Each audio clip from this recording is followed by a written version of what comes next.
Abdul Karim Kekere, entrepreneur agricole. Je suis responsable de Terre Vivante et l'entreprise Bénin Glosserie. Je coordonne également le réseau de l'association Maison de l'Artémisia au Bénin.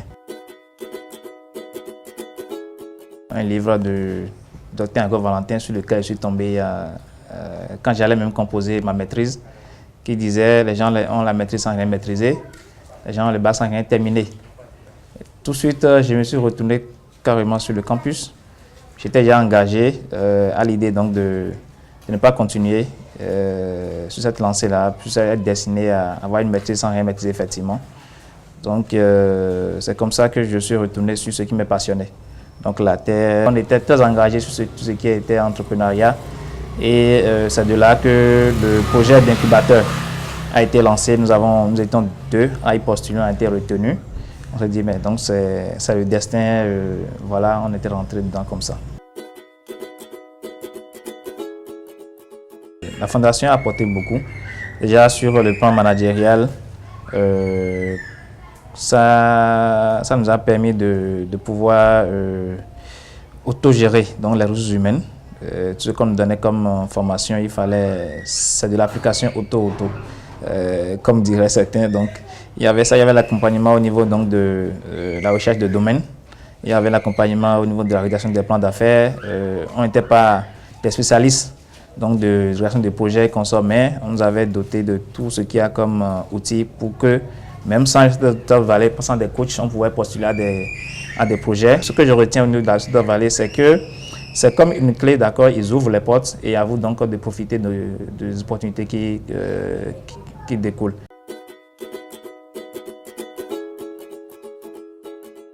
J'ai deux entreprises. Il y a la coopérative qui a été créée en 2015 grâce à notre entrée à l'incubateur d'entreprise de Valley. Là, c'est beaucoup plus spécialisé dans l'agriculture durable, tout ce qui est maraîchage et plantes médicinales, dont l'Artémisia aujourd'hui qui est devenu notre produit phare, notre promotion phare. Ensuite, j'ai créé une entreprise en 2017 qui était beaucoup plus sur des questions de distribution, donc de tout ce qui est produit local.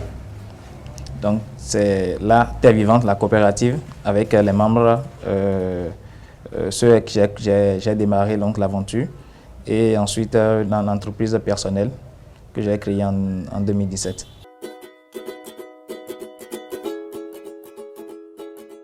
Le plus difficile était de pouvoir relever le défi du marché. C'est cela qui a abouti à la création de Bénin Glosserie, qui s'est donné comme mission de créer l'environnement, tout ce qu'il fallait, pour que tout ce qui devait sortir donc de nos membres en termes d'innovation, de production, ne rencontre plus jamais de problème d'écoulement de marché.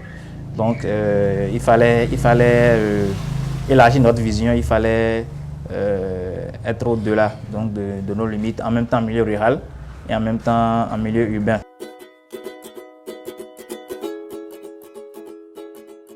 En 2016, déjà, on était lauréat du prix African Refund Award à Paris, une compétition internationale. L'Université du Valley nous a accompagnés surtout.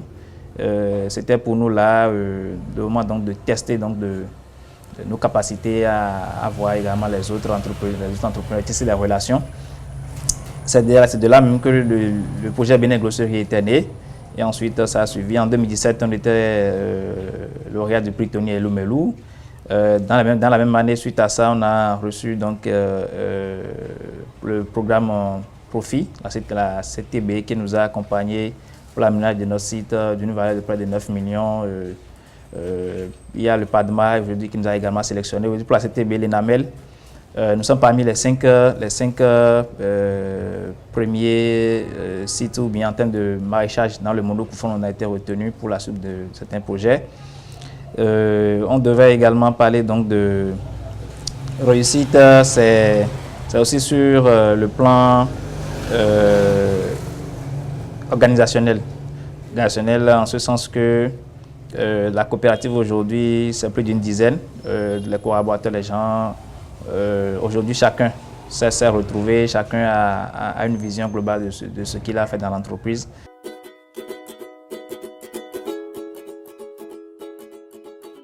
Je ne peux pas dire exactement combien, mais Ça a augmenté sur les deux fronts, sur le plan de la production, la transformation, mais également au niveau de la distribution.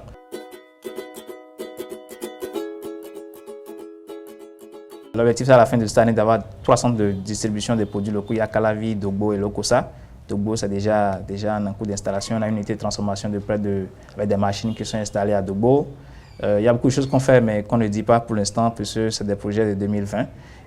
L'avenir, très grand. Très grand. Je pourrais même dire qu'on était même au matin. On va passer à midi et décliner vers 15 h et voir ce que ça va donner dans la soirée. Donc pour le moment, nous sommes en train de monter vers 10 h. Et en 2020, on verra Bénin Glossi ou Terre Vivante, ce que ça pourra donner.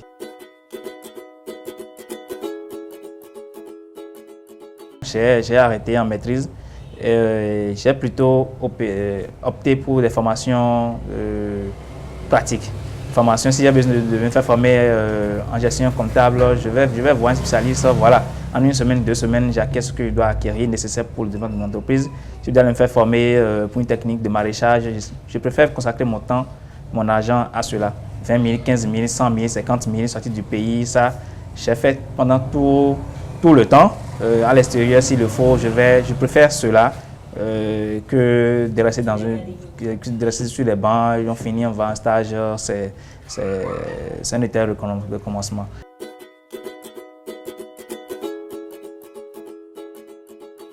Tout évolue, que ce que vous avez pensé aujourd'hui peut demain ne pas marcher.